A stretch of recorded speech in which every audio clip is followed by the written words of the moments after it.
The demand came quietly, but it carried the weight of power. Inside a private medical wing in Manila, a Saudi prime minister, traveling under diplomatic protection, asked for something no hospital protocol allowed: control, over staff, over decisions, over outcomes. What followed was not a confrontation of voices, but a test of conscience.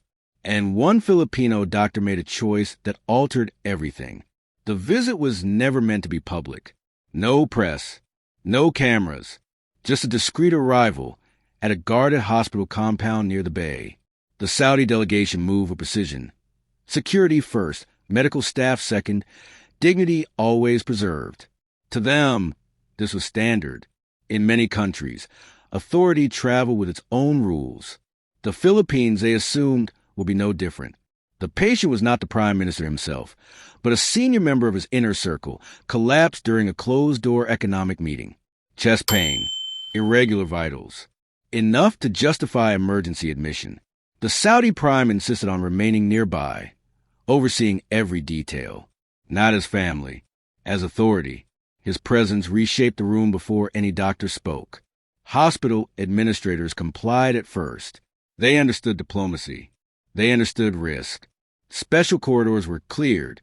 Filipino nurses stepped back as foreign security filled the hallways. The message was unspoken, but clear.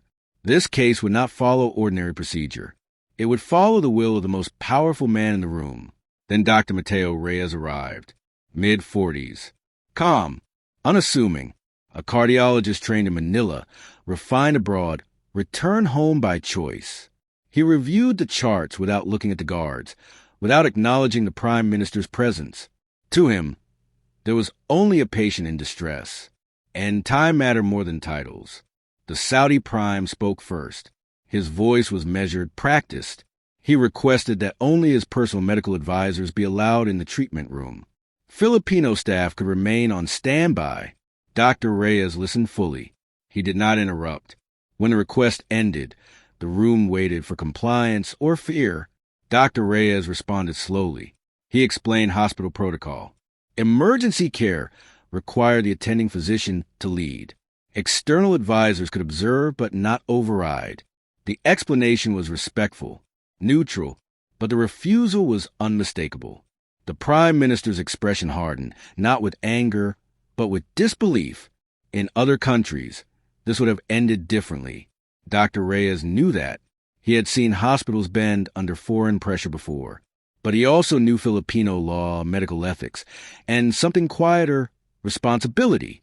If something went wrong, it would not be the Saudi advisors facing the family. It would be him. The prime minister reminded him of diplomatic status, of bilateral relations, of investments discussed earlier that day. The words were not threats, but they hovered close enough.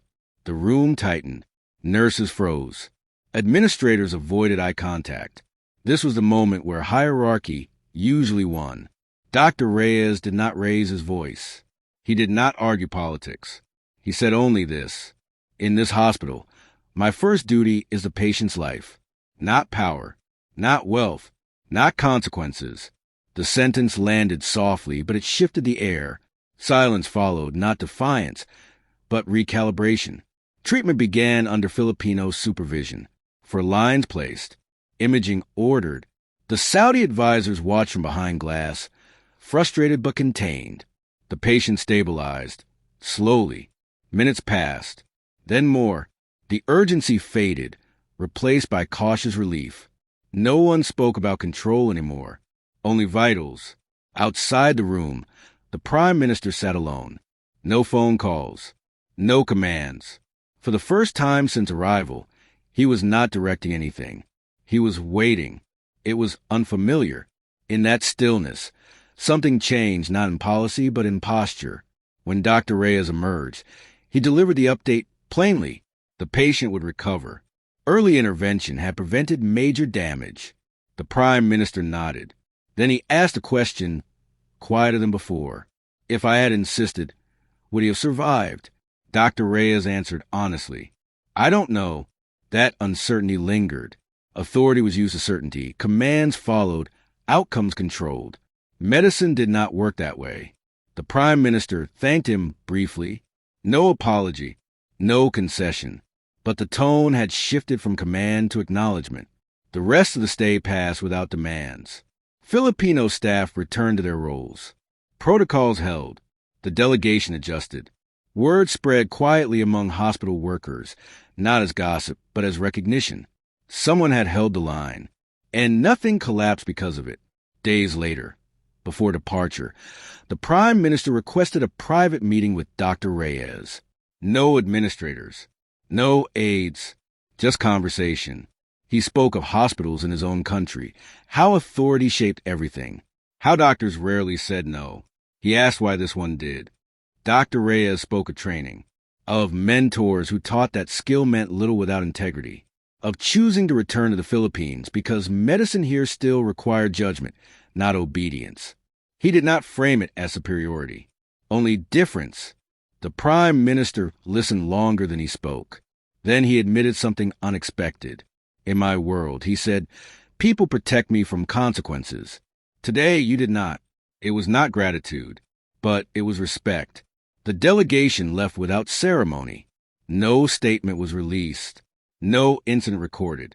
Officially, nothing unusual had happened.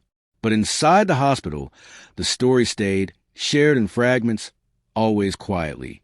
Not about a Saudi prime, about a Filipino doctor who did his job. Dr. Reyes returned to routine cases, public patients, long lines, limited resources. No recognition followed. No promotion. No warning either. Just work. The kind that rarely makes headlines, but defines institutions. Months later, a medical exchange program was announced between Saudi hospitals and Philippine institutions. Dr. Reyes's name appeared on the advisory list. No explanation attached, just inclusion. A subtle acknowledgement, buried in bureaucracy. Power often expects submission. It rarely expects steadiness. What unsettled the Prime Minister was not resistance, but the absence of fear. The refusal came without drama, without insult, without spectacle. That made it impossible to dismiss. In many narratives, confrontation is loud, victory obvious. This one was not. No one lost face. No one was humiliated. The patient lived. The system held. And dignity remained intact on both sides. The Philippines did not win by overpowering authority. It won by refusing to abandon principle, by trusting that quiet professionalism could stand against pressure without escalating it. For Dr. Reyes, the moment passed like any other shift, but its echo traveled farther than he ever intended, through corridors, through reputations, through assumptions about what could be demanded and what could not. Foreign power entered expecting control. It encountered restraint. And in that restraint, something unexpected emerged, trust, earned not through compliance but competence. No speeches were made, no flags raised, yet the message endured. Even the most powerful must, at times, surrender authority to expertise, to ethics, to humanity. The Filipino doctor did not defy a prime minister. He simply chose not to disappear in his presence. That choice required no courage theatrics, only clarity. In the end, control was never taken. It was set aside. And in that space, healing was allowed to happen, without hierarchy, without fear. This is not a story about power losing. It is about humanity holding its ground, quietly, professionally, and reminding the world that some lines, once drawn with integrity, do not need to be defended twice.